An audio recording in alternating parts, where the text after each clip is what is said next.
National news centre की शुरुआत कर रहा हूं देश के 10 करोड़ मरीजों के लिए एक बेहद बुरी खबर से। और मैंने आपको आगाह किया था, हमारी टीम ने आपको आगाह किया था, 26 सितंबर को हमने बताया था कि दाम फिर से बढ़ने वाले हैं। कैंसर, डायबिटीज, हार्ट पेशेंट्स जो हैं उनकी दवाइयों के दाम बेतहाशा बढ़ गए हैं। और ये सब कुछ हुआ है नरेंद्र मोदी की अमेरिका यात्रा की वजह से। प्रधानमंत्री की अमेरिका यात्रा से पहले नेशनल न्यूज सेंटर ने आपको बताया था कि मोदी की अमेरिका यात्रा से ठीक पहले जरूरी दवाओं की लिस्ट में जो 108 दवाओं के नाम हटाए गए हैं वो मुश्किल बढ़ाएंगे। और यह फैसला इसलिए किया गया ताकि अमेरिका के उद्योगपतियों को संदेश दिया जा सके कि भारत उनके मुनाफे का पूरा ख्याल रखता है।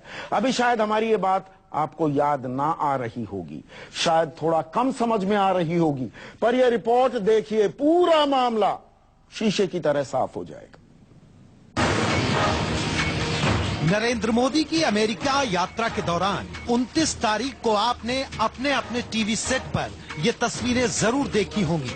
मोदी जी अमेरिका के बड़ी कंपनियों के सीईओ के साथ नाश्ता कर रहे हैं।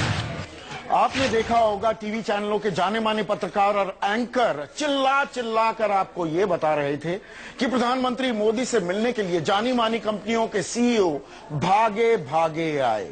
मोदी जी देश के लिए व्यापार जुटा रहे थे, लेकिन किसी ने आपको ये नहीं बताया कि ये नाश्ता दरअसल हिंदुस्तानियों पर, आप पर, मुझ पर कितना भारी पड़ने वाला है। नरेंद्र मोदी के साथ नाश्ते की टेबल में बैठे इन बड़े सीईओ में से 3 की तारीफ हम आपको बताते हैं। केनेथ सी फ्रेजर, अमेरिका की दवा कंपनी मर्क एंड कंपनी के मुख्य कार्यकारी अधिकारी।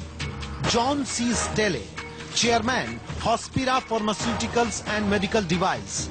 David W MacLennan, president Cargill food health and pharmaceuticals company.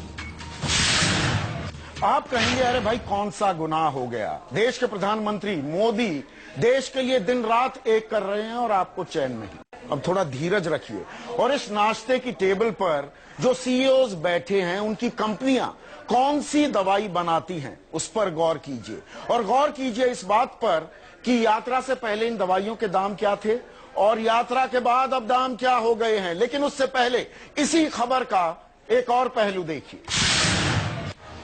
अगर हम कैंसर की बात करें, ब्लड प्रेशर की बात करें, कोलेस्ट्रॉल की बात करें, डायबिटीज, टीबी, इन सब का इलाज करने वाली जो दवाइयां हैं। 26 सितंबर की रात को हमने आपको नेशनल न्यूज सेंटर में खबर दिखाई थी कि दवाई के दाम तय करने वाली संस्था राष्ट्रीय औषधि मूल्य निर्धारण प्राधिकरण NPPA ने 108 दवाइयों को आवश्यक दवाइयों की सूची से निकाल दिया है। नतीजा, बेहद घातक बीमारियों की बेहद जरूरी दवाइयां महंगी हो जाएंगी। इन जरूरी दवाइयों के दाम अब सरकार तय नहीं करेगी, बल्कि दवा कंपनी अपनी मर्जी और मुनाफे के आधार पर तय करने लगी। अब इस असर को समझने के लिए देखिए ये ग्राफिक्स। कैंसर की दवा गेफ्टिनेट जो पहले 5,900 की थी अब 11,500 की हो गई है। कैंसर की ही दवा ग्लेविक पहले 8,500 की थी, वो अब 1,08,000 रुपए की हो गई है। इसी तरह ब्लड प्रेशर की दवाई कार्डिक 5 mg पहले 92 रुपए की थी, अब 128 रुपए की हो गई है। प्लेविक्स पहले 147 की थी, अब 1,615 रुपए की हो गई है। एंटीबायोटिक मॉक्सिसिप 400 पहले 250 की थी, अब 399 रुपए की हो गई है। टेरिबिड 200 पहले 34 रुपए की थी, अब 173 रुपए की हो गई है। कोलेस्ट्रॉल के इलाज में इस्तेमाल होने वाली दवाई एस्ट्रोबॉस पहले 62 रुपए की थी, अब 97 रुपए की हो गई है। अब आपको समझाते हैं कि मोदी की अमेरिका यात्रा से पहले और यात्रा के बाद दवाइयों की कीमत में अंतर और दवा कंपनियों के सीईओ के साथ उनके नाश्ते का रिश्ता क्या है। केनेथ सी फ्रेजर की मर्क एंड कंपनी कैंसर की दवाई बनाती है और ये भारत में आर्बिटक्स नाम से कैंसर की दवाई बेचती है। जॉन सी स्टेले की company Hospira pharmaceuticals and medical device Bharat की कंपनी कैडिला हेल्थ केयर के साथ मिलकर काम करती है। ये कंपनी भी कैंसर की दवाई साइटोटॉक्सिक बनाती है। David W MacLennan, president Cargill food health and pharmaceuticals company, इनकी कंपनी कीटनाशक जेनेटिकली मॉडिफाइड बीजों की दुनिया में सबसे आगे है, जिसे लेकर पिछली सरकार में काफी विवाद रहा है। अब तस्वीर साफ हो गई होगी कि नाश्ते की टेबल पर मोदी जी ने दवा की कंपनियों को क्या संदेश दिया और भारत में निवेश के लिए उचित माहौल की क्या तस्वीर दिखाई होगी।